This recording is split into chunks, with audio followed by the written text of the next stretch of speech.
Hey everyone, welcome back to Talkin Shop with ShopSabre.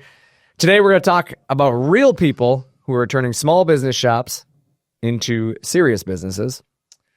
But first, I'm Brandon Bombardo, your host, and I am here with apparently Star Trek Nick Peters. I just wanted to look like I was wearing VR goggles. Oh, is that what it is? Yeah.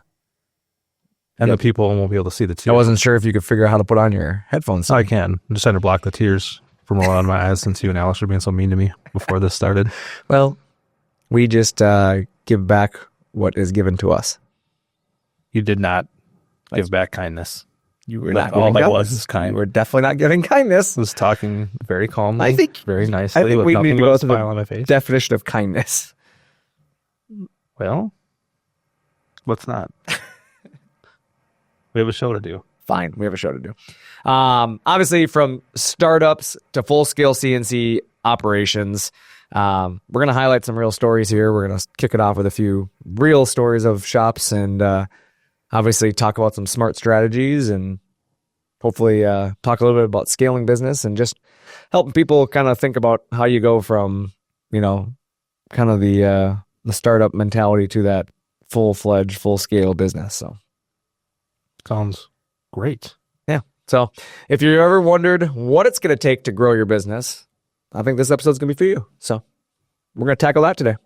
I think your mentality is the number one thing, right? It is a very big part of it. There's a lot of mentality to do with this today. But first, let's jump into some questions and comments. I know that you wrote a few of them down, and we'll get through that, answer some of the viewers' questions, and then we will jump into The topic du jour. the topic. I like it. Let's do We it. probably should just sit here, though, and not jump into anything. Unless there's a pool somewhere. A pool. We could jump into a pool of questions. Hey, it's a great segue. Let's go. You're good at this. Thanks. Question number 1. When should I warm my spindle up, or do I need to do it before resurfacing the spoil board?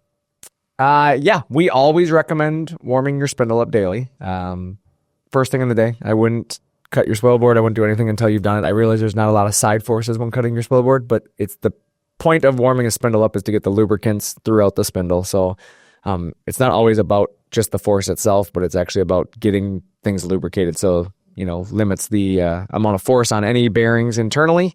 And of course, when you do that, it also allows the bearings to heat up. And when bearings heat up, they tend to swell a little bit. So they seat a little bit better. And therefore, you're going to get better quality cuts.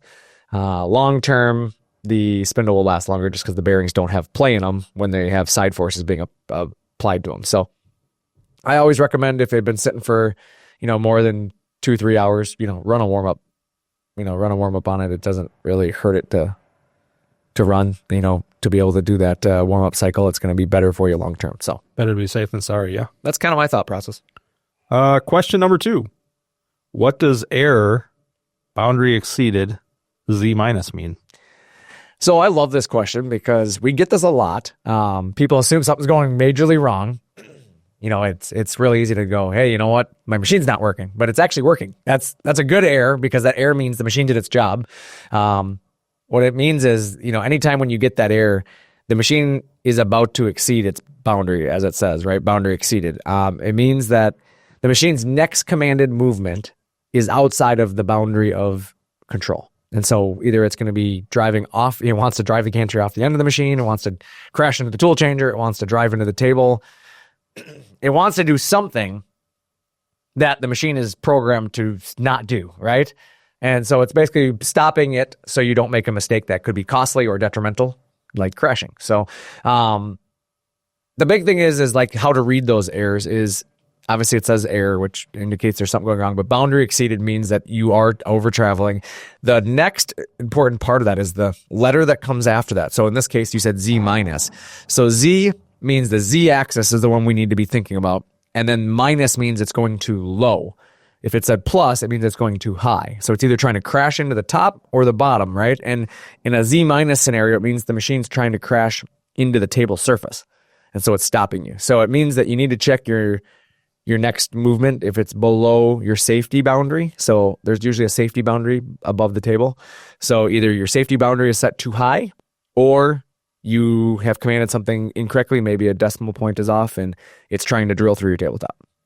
Perfect. So definitely preventing any major issues is what that's actually doing. Yeah. So that hopefully helps people understand why that air exists, and that air is there to protect you. So you're going to love the next one.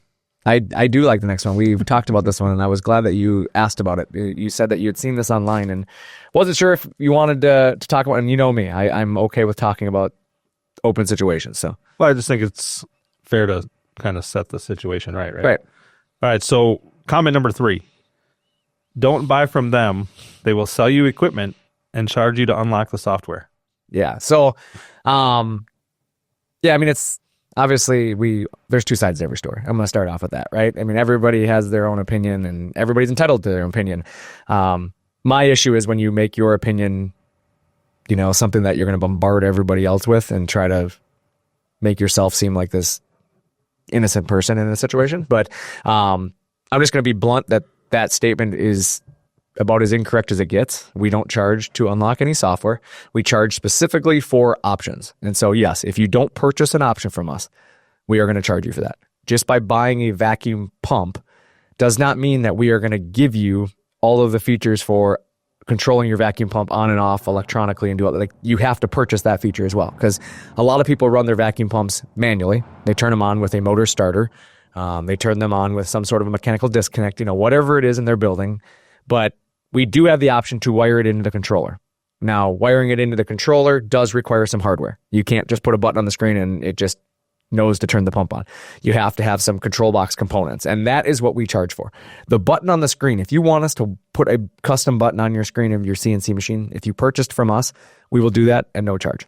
But yes, if you want us to install components or provide you the components, then that is absolutely going to be a chargeable item. And so, simply put, I have no time or patience for that type of behavior. We're adults, and if you can't have a conversation about it, I'm going to be blunt. I will give off the same energy you give to me, and I just don't believe. I think we've gotten into a point in the world where people are too accepting of that type of behavior, and the reality is it's an 8-year-old machine, and they made several people in the building very uncomfortable that day, and obviously then they ran around and made this comment. So I'm glad you brought it up, because it gives us an opportunity to tell our side of the story. We're not innocent in everything we do. We make mistakes. I'm not going to sit here and pretend that we're, on this pedestal and that we don't do, any wrong. We've done things wrong. We've said things wrong. We've probably reacted to situations wrong in the past, and we try to learn from them. We're human. We're just like everybody else, and everybody's entitled to making mistakes. My big thing is, if we can all have an honest, open conversation about situations, we will always do our best to take care of our customers. And I think, you'll find that there's vast majority of our customers that are very happy with what we do and how we treat them. But like anything, there's always going to be a negative in the world. So for sure. I think what most people need to learn is just let's work together to be successful, right? It's always been my theory. There's no reason to fight about silly little things. Yep. If you're just looking for a fight, I mean, it's not going to accomplish anything. So, right. Yeah. So, no, I appreciate you bringing those questions and comments this week. Obviously, viewers, anybody listening, if you got any questions, comments, you want to know about a feature, an option, something, the way something works on the machine, shoot it to us. We love to answer them. Like I said, I loved the question this week, the user who sent us the email about asking if I could explain on the episode the air boundary exceeded thing, because I think it's just a really easy discussion to have, and sometimes makes things easier for other people to understand as well. Because when you look at air, everybody gets scared, right? You see the word air and you're like, oh, something's broke on my machine. But sometimes the air is there as a protection. It's a good thing, even though in the moment it's a bad thing because it's stopping you, but it's stopping you from costing yourself thousands of dollars. So, right. So again, love it. Thank you for submitting your questions and comments this week. As always, if we can help with anything, we will be here to help you. But moving on, this week, I wanted to talk a little bit about garage to empire, right? That's kind of what I've called it this week. And we're talking about scaling your shop and kind of in a smart way, because I think there's many ways to scale a shop, right? I mean, you can just invest a bunch of money and, you can call yourself a bigger shop, right? You buy a big shop, hire more people, but are you going to be there in 3 to 5 years? Maybe not. You've probably overextended, and you're going to put yourself in a bad situation. Right. So expanding your shop is one thing, but expanding your shop in a smart way is really about sustainability. And every business is built on a sustainability, right? I mean, you can't be built for the long haul if you're not conscious of your costs and the way you're building your business. But I wanted to normally we finish with highlights, right? Like real story. I wanted to start with that this week because I had some examples that I thought were really kind of cool examples. And the first example is actually my dad. I like to use my dad as an example because I think about the way he started ShopSabre all those years ago, and it started out of necessity. And to me, that's the first and foremost, most important part of a business is why it's being started, right? And there's a passion there usually. There's usually something about that business. And for my dad, he was getting into, I don't know if you'd call it arts and crafts or signage. I don't know what you want to call it, but basically mom wanted to cut hearts and roosters and all that fun stuff. But there was a meaning behind it. I mean, that's what got him going, right? The Right. meaning of- Right. Like that's what mom wanted him to, and my dad was just like, I'm not sitting at a bandsaw the rest of my life. Not doing that. So then fast forward, and that's where he kind of started to, look for CNC machines. And at that time, I mean, we're talking, almost 3 decades ago now, the CNC wasn't what it is today, right? I mean, hell, computers weren't what they were today. So the iPhone didn't exist. Let's put it that way. So when you start to think about that, like, it became a lot harder to find technology at that price point that my dad could afford. So my dad, just being my dad, was like, well, I'm going to build something, right? And so he built something for his own use, and it just kind of kept expanding. And now he's the CEO of one of the largest, fastest growing, American-made CNC manufacturers in the world. So, I mean, like, it's kind of a cool thing to be a part of. Sure. And it goes to show that, like, these are success stories, right? These are real success stories that a ShopSabre, kind of, had a part to do with. And you kind of fast forward and you look at customers of ours that we've worked with, and, one comes to mind is there's a cabinet shop that my dad sold a machine to many years ago. And it was working 60 to 80 hour work weeks, like putting the hours in. And I remember there's many times that dad and I worked 60 to 80 hour work weeks, right? Yep. And, he's now at 40-hour work weeks, and he's doubled his yearly revenue. And I think that's a big thing because what you're doing is you're streamlining the processes, right? Yep. And you're already doing the work is what I remind people. Like, the work's there. It's just a lot of times you're spending more money than you need to be spending to get that same work done. And so it's about, moving some of that cost around, and whether it's, moving away from outsourcing, because outsourcing has a cost. You're paying somebody to do something, to an in-house cut, right? Where now you control your timelines, but also your profits. And I think that's the big thing about cutting in-house. So in my dad's case, like, you have to have a necessity, right? There has to be something born out of necessity, right? You have to have something you're offering more than just profits, right? Like, I think if you build a business around how can I make money, you're not passionate about it, right? Right. Because you're only passionate about the money. You're not passionate about the product itself, or, what it stands for, the service. You're passionate about the dollar bills. And I think naturally when you are focusing on dollar bills, you get yourself in trouble. Well, in this case, you're focusing on how to be more productive and how to get your time back, because time is invaluable. And so if you're working 60 to 80 hour work weeks, in this case, this customer's missing his kids' sporting events. And I mean, I remember the story clearly. He and his wife, they couldn't be at joint things ever because somebody always had to be in the business and always doing something. And like, at the end of that year, they were dang near in tears talking to us about how they made all their kids' commitments this last year, and they just love that they have more time back. And now the end result was they made more money. Right.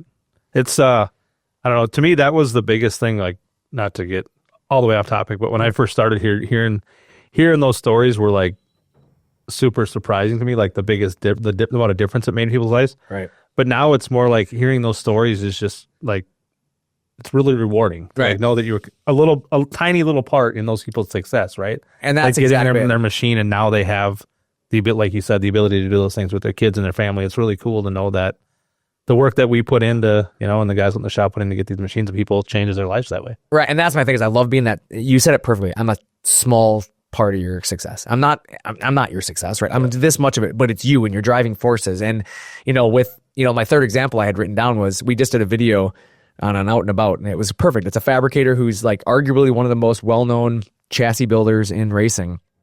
And, obviously he's known my father, but like him moving, away from heavy labor force. I mean, he had 10 plus guys at one point, and he's putting out the same amount of product nowadays with half of the guys now. He doesn't need to have as many people, and he's been able to produce the same amount of work. And now he's not only was he using a ShopSabre plasma to do that, but now he's moving into a laser, and he's expanding his business. And it's because of the ability to produce better quality parts quicker, right? Yep.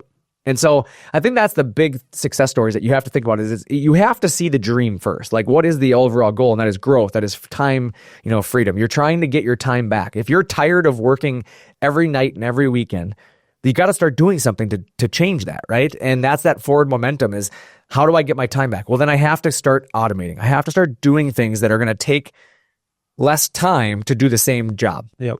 And I think going back to what you said earlier about doing it the right way, I think the third example there is the one, right? Like, he started with a plasma table, and now he's to the point where he needs to scale up his business. Scalability. Do the labor. Right. Instead of doing it, all at once and going too deep into it, and then maybe putting yourself in a spot where you can't afford to pay for the equipment that you bought because you went way too big to begin with.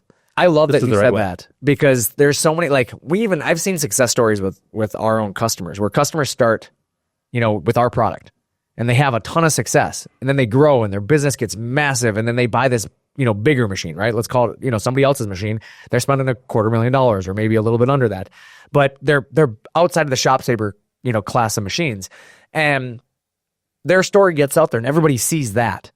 And that's the story they tell everybody is, they have this big machine. They don't talk about what helped them get there, right? And it's easy to forget about where you came from, right? Like, it's sometimes, even though you're seeing the people on social media, right, who are talking about these big machines that they own and, the company, and they show you all the money they're making, there was a struggle at one point or not in that business. I'll promise you that. And so I think that the common, threads in growth, right, when you talk about growth itself, is your willingness, for one, to invest in yourself. You have to be willing to invest in yourself and believing in the dream that you're building. Because if you don't believe in your own dream, nobody else is going to. Right. Like, if you don't already believe you're the best and don't believe you're going to do something better and you're bringing something to the market, some people are going to look at it as arrogant because they think they're the best. And they should. Every single company should think they're the best. Yeah, if you don't believe it, you're never going to get there. I mean, if you don't have that positive mindset to know that you're going to do good things, you're not really going to most times. Right. And then, the other thing is making sure that, whatever you're doing, whatever it is you're doing, I don't care, building cabinets, signs, I don't care what you do. But whatever it is that you are doing, you're going to be using the right tools and the right equipment, right? Because we all know what it's like to do something with the wrong tool. Yep. And the wrong piece of equipment. It makes the job twice as hard. And if you're going to find success, especially in today's world, you can't afford to give away, points. Like, you just can't do it. You gotta be capturing every point you can score, because you're gonna give them away and you're not getting them back. And so the other thing is big about, focusing on efficiencies. I think that itself, it's not just output, because I think sometimes people focus on, I just gotta get things out the door. But they don't think about how they're getting things out the door. And the way I explain it is a math equation, okay? So 9 plus 1 is 10. Easy math equation. But so does 1 plus 4 plus 2 plus 3, right? It still equals 10. Which one was easier? 9 plus 1. Yep. And my point being with that is your business is the same way. Are you 9 plus 1ing it, or are you 1 plus 4 plus 2 plus 3? Like, if you're making things abnormally hard on yourself or unnecessarily hard, it will slow your business growth down, because you are taking more time to do things that other people are streamlining. Well, like you said, it's going to make it probably more difficult to keep up that mindset of you can do it, right? Like, if you're making it difficult on yourself, you're going to start questioning, can you continue to do things at, this high of a level if it's this complicated? Right. And that's exactly, you wear yourself out more than anything, mentally and physically, because you're out there trying to take on the world by yourself. You're trying to, fight everybody and do everything because you're the one person that can do it. And I think that brings me to my next point, is the mindset shift, that you aren't a hobbyist. You are a business. You're doing this for profit. And I think so many business owners lose track of that it's so hard. Somebody's reaching out for money from you every direction you go. Everywhere you go, they want a donation. Your friends want you to pay for something. Everybody thinks that you're the person that should do it. And sometimes you have to be willing to just say, hey, we're a business. We're for profit, right? We have to do things that make us money. We can't just do things that are, asked of us because we're asked to do it. We have to do the things that are going to be best for us. We're not a hobby. So, you have to stop acting like you're small time, for one. Like, I think you have to build the dream by making the dream a reality. And don't be afraid to do that. And don't be afraid of what people are going to think of that attitude, right? Right. You just have to, I don't care if you have to, sometimes it's, what was the old saying that you used to hear, you don't hear it much anymore, but you used to hear it a lot when I was growing up. It was fake it till you make it. Yep. Right? Remember when you used to hear that all the time? And the truth is like, it used to be a real thing. You had to just like, I'm going to figure this out. Yeah, I might not be Microsoft, right? But I'm going to act like I am. Yeah. Like I'm going to figure this out. And I think that's the thing. So like, you know, as we kind of jump into it, the smart scaling tips that we have, I mean, tip number one for me is going to always be about investing in tools that grow with you, right? And what I mean by that is that you choose a machine that is got an upgradable option on it, right? Or has upgrade potential. And, you know, whether that's automation, you know, potential or accessories that you could add, you know, adding a tool changer, things like that. You know, software integration. Think about the different softwares that are coming down the road. Like, are you buying something today that you're going to be stuck with forever because it doesn't have any versatility? You can't add new software. You don't know what software is coming in 3 to 5 years. If I bought a computer today and they said, this is the only, like if I bought a brand new computer and they told me I could never upgrade the Windows, would you buy it? No, because like, you know, Windows is coming out with something new, right? And new programs. I'm just not going to buy something that I know is going to get itself outdated. Well, it's just going to leave, at the end of the day, it's going to just leave you stuck with nowhere to go. And I think that's what it is. You have to avoid the just enough tools, right? It's got just enough. Like, oh, it'll get me by. You know, you got to plan your business around what you want it to have, right? And where you're going, not just what you have now, right? Because you have a demand today. Today's demand isn't what you need to be thinking about. You need to be thinking about, if you had been thinking about today's demand last year, you'd be in a better spot. But now you're scrambling, right? So it's like, think about tomorrow's demand when you're buying today, because you want to grow into something, you know. And I think the same thing, it's just like houses. It's like houses and garages, and everybody says you can't build a big enough garage, and it's the truth. But you always try to build a little bit more, right? Yep. Growth. When you buy a house, how many family members do we have? And you usually buy a little bit more, right? Because you want to be able to grow your family. And, you know, so many people, I think they shop on a price more than they shop on a goal. Right. You got to kind of sit back and think about it. Is this, so I'm going to spend, let's say, $10,000 on this tool today. Right. How long is this going to last me? Is it going to last me a year, where if I spend a couple $1,000s more on something bigger, it's going to get me 2 or 3 years down the road and make me that much more money because I invested a little bit more now? Like, I'll invest $2,000 more if it's going to make me another $10,000 before I have to replace it.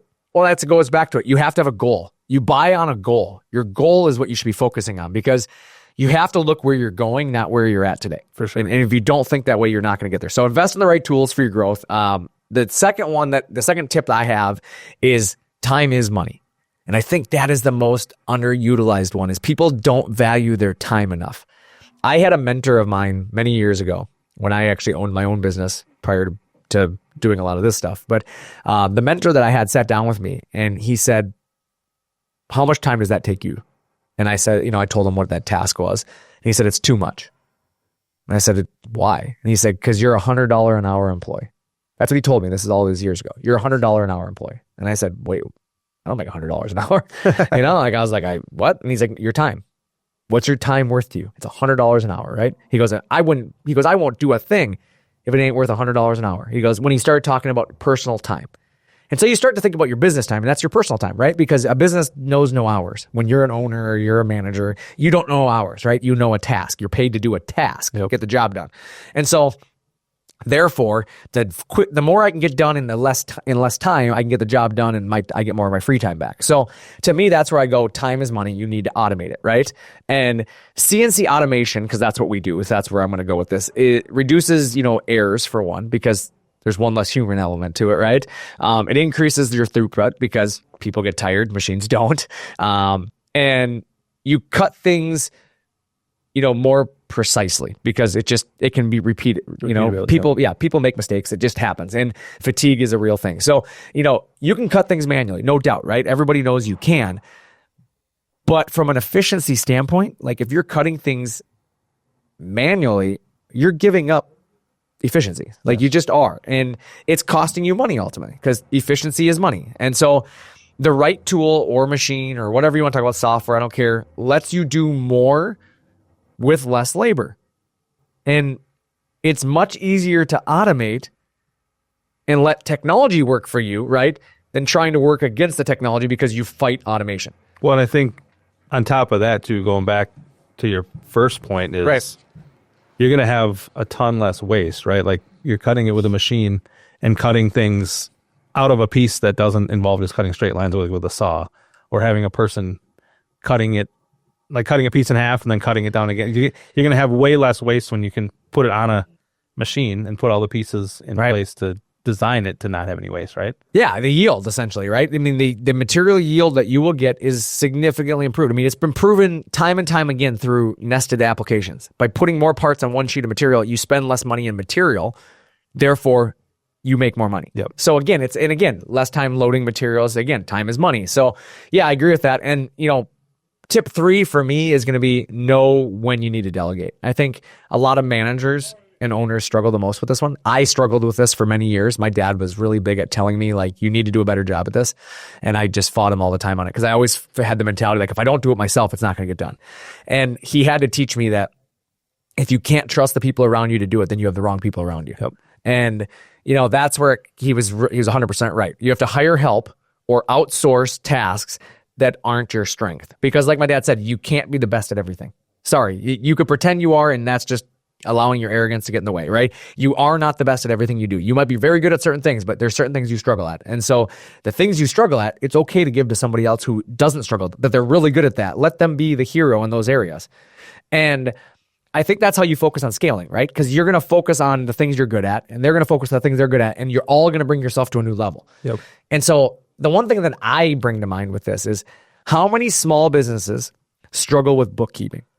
Like, how many times do you hear people talk about QuickBooks or, hey, does anybody know how to do this? Or they're trying to figure this stuff out, right? They'll fight through it. And like, I know so many small businesses, that's the first thing they struggle with is the bookkeeping side of things, the record keeping, the taxes.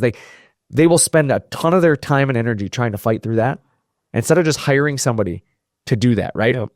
And instead, they'll fight through that, but they will not take the time to invest in a software that'll make their machine better, or they'll make their business more efficient, or a design software that gives their customers, better visibility.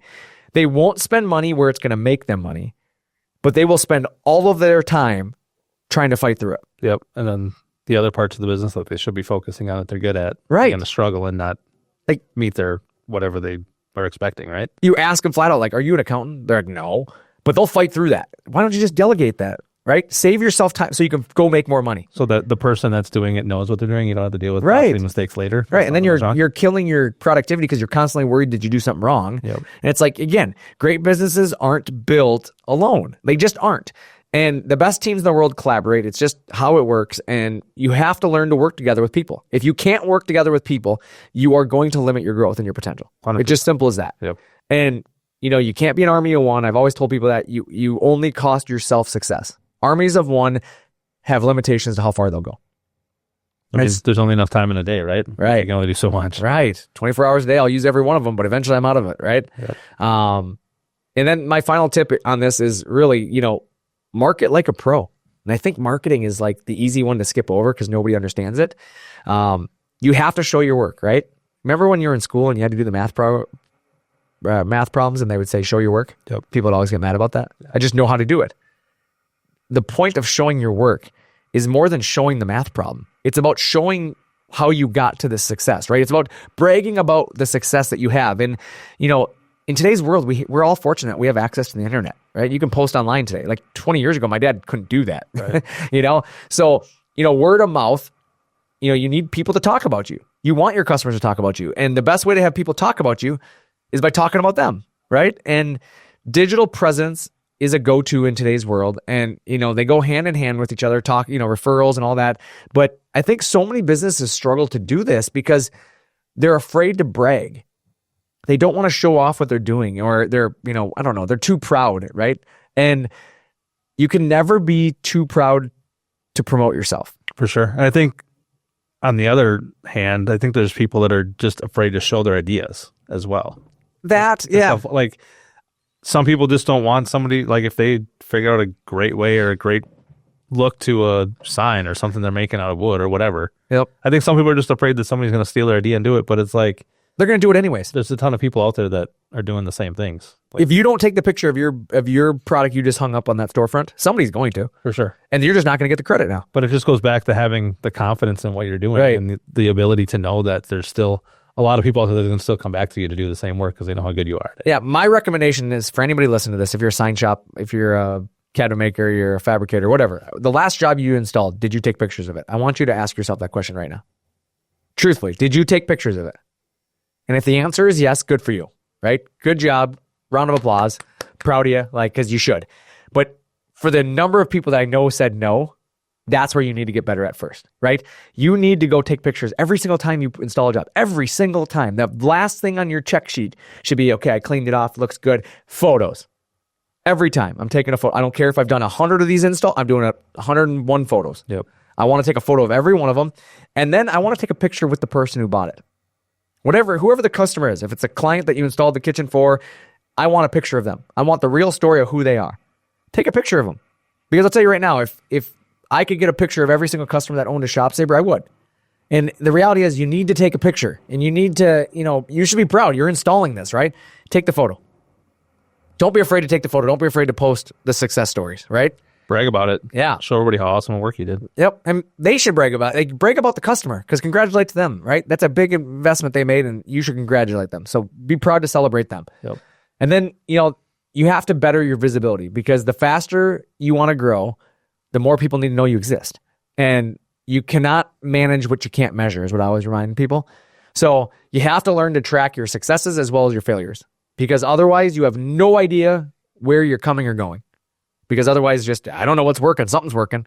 Right. You need to know what's working. You have to be able to measure it. And so I start to think about like what holds people back and where we're going. And I start to get into the kind of the next section of this is like, why are we all held back? Well, there's something I was told that has stuck with me, and it's called paralysis by analysis. And it's the failure to build a habit, right? And habit allows you to react quickly. If you do something repetitively, it just becomes natural, right? Out of experience. Sure. But if you overthink things, your natural step is to stop. And ask questions. You have to, because you don't know I don't know the answer, so I'm going to stop. But if you know the answer because you've done this over and over, you're going to start, that moving forward is always the answer. No matter what, I'm going to do it. I'm going to move forward. We'll figure it out. That mentality will breed, growth. But the mentality of like, oh no, I don't know what to do, so I'm going to stop will not help you grow your company. And right. So it's the same thing with hockey players. It's a thing that we teach young hockey players because with youth hockey, when you're teaching them how to move the puck, especially within a system, right? Hockey players start as chasing the puck, right? Big clump of kids chasing the puck. And then you have to break them out of that mold and tell them you're going to play a system. You play here, you play here, you play here, you play here, and you play here. This is how we move the puck. And the problem is then it starts slow because they have to think, I got the puck and I'm supposed to give it to that. So then they slow down and they look, right? And eventually you start developing that habit, right? This is where the puck goes. This is how you move it. And the thing is when you start to see great players, they move the puck without thought, without hesitation. It might not always be right, but they made a conscious decision to move the puck to their team, right? They didn't just throw the puck away. They didn't just but they knew consciously where they're going, right? And by putting them in that situation, now players who are overanalyzing it are always going to appear a step behind. Correct. Teams that overanalyze, right, or paralysis by analysis will always look slow because they have to think about where they're going. The same can apply to your business. If you are overanalyzing everything, you are going to look slow. You are going to grow slower. You are going to look outdated because your competition is going to swallow you up. And so the fear of change and investment is the next thing that gets you there because they slow down because they're afraid to do something. And waiting for the perfect timing is something I hear all the time, right? Like, oh, it's not the right time. I'll tell you right now, that's the number one way to stall momentum. You were doing something and then you gave up on it because you got spooked. And the reality is, how many times do you hear somebody say, I'm just waiting on the economy? Well, you'll be waiting forever because I'm going to tell you right now, you're waiting for it to collapse or you're waiting for it to rebound. That is it. There is no other place. Like, I have never heard a person say it's 100% right now, right? Success is built 100% of the time, though. Some of the wealthiest people in the world are built during recessions. It's when everything else is like calming and or collapsing and people are trying to calm the world. They just keep moving. And when everybody else walks through water and you keep running, you're going to find traction, right? You're going to get ahead of them. Even if you're not moving at the speed you would be if you weren't in water, you're still moving at a higher speed than everybody who decided to walk. Absolutely. And I think if you have that mentality of waiting, all you're doing is putting yourself further and further behind everybody else that's not waiting. Correct. And that's the thing is you don't need to be ready to run, but you do need to be ready for the right steps. Yep. And then you're going to be prepared for when things do take off. Right. You're not going to be playing catch up. You're going to be, I already have my machine. I already can start doing this tomorrow. I don't have to wait for 4 weeks to get a machine. Right. And that's exactly it. And I tell customers that all the time. I'm like, unless you plan on closing your business down, you're just being a fool by waiting. Yep. Like, you need this. Like you didn't reach, we don't cold call anybody, right? People call us. So it's like, you called me for a reason. You have a need for it. Now it's about let's make that dream a reality, right? Like, don't scare yourself out of it when you know this is where you're going. Your competitors are doing it. Don't overanalyze. Don't have self-doubt. Right. Like you said, you know why you reached out. You know that you need something like this. So just let's make it happen. Right. And then trying to do everything manually is the last thing that I always tell people that holds people back. They being a one-person shop, a lot of times they think the first thing is I'll do it all by hand, right? But so many shops invest in the wrong things first. They buy a big building instead of working out of their garage, or they try to hire more people. And it's like their status is more important to them than the grind. And it's like, nobody cares how big your shop is or how many people work for you. They care about the product you're putting. Yep. And so a large building or several employees comes after the work. So you have to put in the work first. And that's where, like, I would rather have one machine in my home garage turning out parts before I have a big building. Yeah, I mean, what's the point of having 50,000 square feet if you're using 10,000 of it? Right. Zero. And that's the other thing is, ShopSabre was built around that same core value. We moved stuff out in the parking lot in the morning so we could work and then move it back inside. Like, we would use every bit of space we could until we had to grow. And it's like, it allows the business to really take on, the pace that you expect of it. And so, you have to let technology level you up.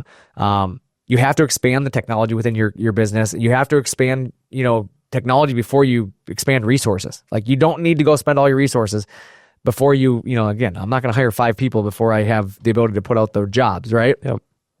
So that's kind of where I go today with this. My final takeaway on this is, like, scaling smart isn't about rushing into things. It's about growing with intention, right? And it's the ability to drive your business forward with a thought or a goal. And, using a tool that supports your goals is the key. And I've told everybody, if freedom is your goal, money is the tool. Right. Mm-hmm. And that's how you get there. And you've probably seen on Facebook and everywhere else, people post that same thing. But, build processes that increase your capacity, right? That's your goal. I want to get more out the door. You need to keep learning from what you've done, in the past. And you need to learn from what others have done who are maybe more successful than you. It's okay to admit that you're not the best at everything, right? Learn from those who are better than you in certain areas and use them as resources. And so, if you want to move to the next step or you want, help planning your next move, I encourage you to reach out to our team here at ShopSabre. I mean, our sales team is phenomenal. They will help you understand what machine is right for you and why it's right for you. We've helped countless of shops just like you. I mean, we've helped a countless number of teams grow their businesses and scale up, and they do it in a smart way. We're not here to sell you stuff that you don't need. I mean, that is what makes us unique. Is we aren't selling you cookie cutter machines. We're selling you the right solution for your needs. And don't forget, like I said, if you have buddies in the business and they could benefit from this, maybe you got a friend of yours that you can see that they have so much potential, they're just not using it. Share this with them. Share this episode with them, because maybe they'll hear some of what we've just said, and it'll help them make the next step they need to. Because the real world stories are really where success comes from. We want to hear your stories. Share them with us. Share some of your strategies. If you got some strategies that have worked for you, send them over to us. We'd love to chat about those. But really, it's just about finding a way forward all of the time, 100% of the time, moving forward. Yep. I always have to keep it moving forward. Yeah. And with that, obviously our motivational quote of the week is change your thoughts and you change the world. And it's the truth, because I've really been actively focusing on that, especially the last year.